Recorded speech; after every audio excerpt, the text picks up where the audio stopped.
মানুষ এটা থাকে কেউ পানিতে বেশিক্ষণ হাত রাখবে না, তাহলে হাতে ঠান্ডা লেগে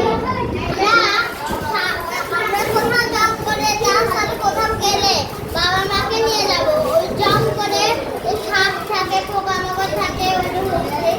তারপরে যে মেলা রকমের পশু থাকে, ওদের থেকে বাঁচার জন্য আমাদের বাবা মা ও বড়দের নিয়ে যাওয়া উচিত। আর আমরা কখনো পার্কে, নদীতে গেলে অথবা পুকুরে গেলে